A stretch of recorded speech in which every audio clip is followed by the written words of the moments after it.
that's still, their brain is still very good.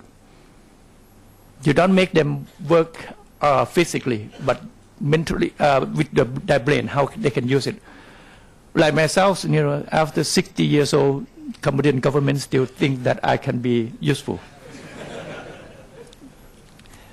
And that's the one of the topic that we have to consider.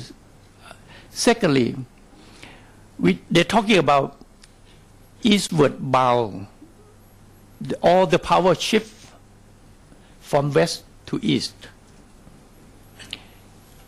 Have you ever heard of the word like CHIME, C-H-I-M-E, CHIMEs?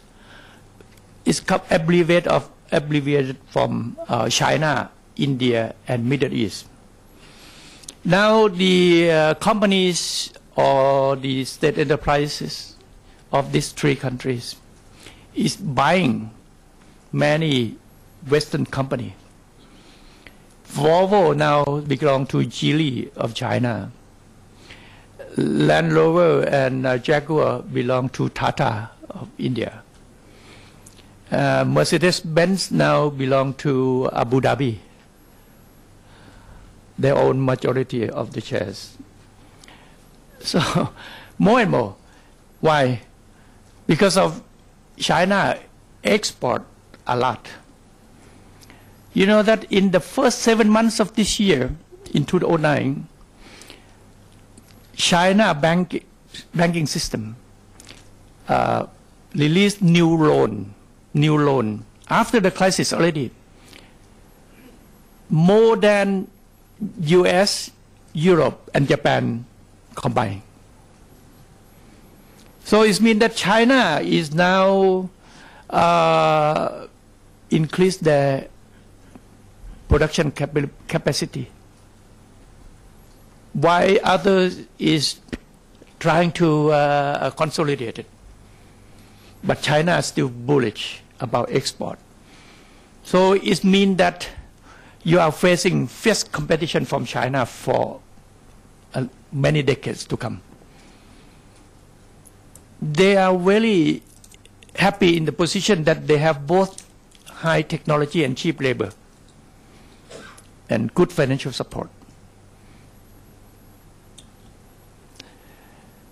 And India is up and coming fast.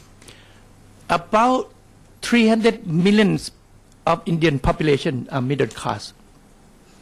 And their per capita income of that 300 millions average is about European per capita income. So they are moving very fast. They are moving very fast. So the Middle East, the Gulf states countries invest $1 trillion for the pipeline. And in next decade, the investment will be double. In 2015, you will see China consumer spending in alone about $2.2 trillion.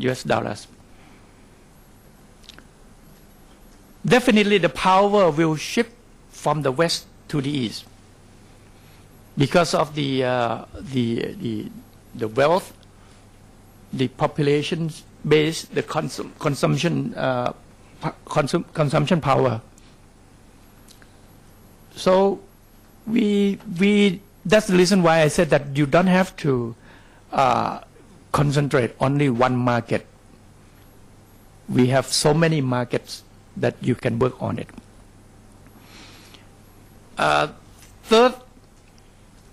Third trend, we're talking about the global connectivity. Global connectivity is really about deregulations of transportation, of communications.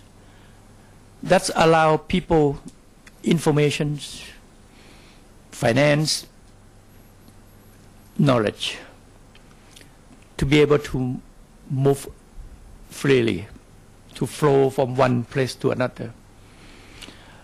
The whole world now, we have about 13% of the world population that residing in other countries other than the country they're born. That's including me. I don't know if it's temporarily or long.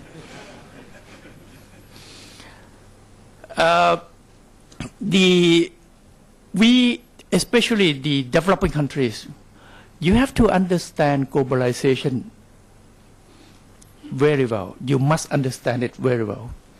And you must prepare to welcome the good part. And you have to be cautious on the bad part.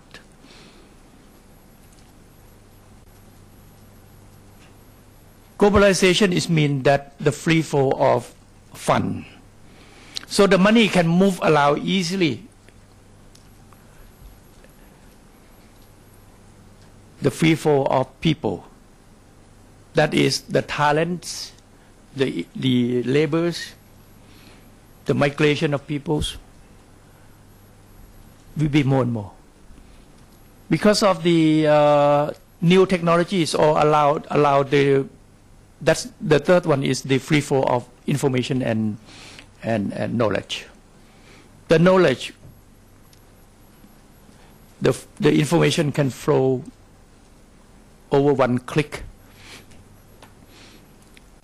So how you will make your people to be able to access to global knowledge?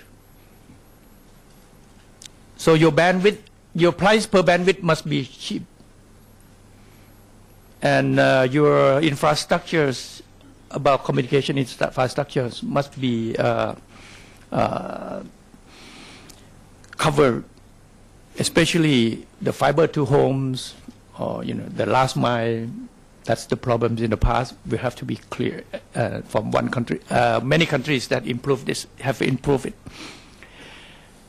And also the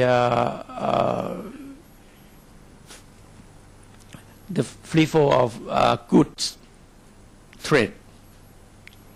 So goods can flow from country A to another countries easily. So you have to have the legal system that really accommodate the good part of the globalization, and you have to have the legal system that at least restrict or can somehow manage the bad part. It's like water gates. If you know when to open and when to close, that will help you manage the waters, not to be drought or not to be flood. So that is what you have to be careful. When we're talking about the global connectivities, because of the new technology will allow, that might be in the future about the banking system, the currencies, that because of the volatility of the currencies, the electronics money will be more and more important. The fourth trend is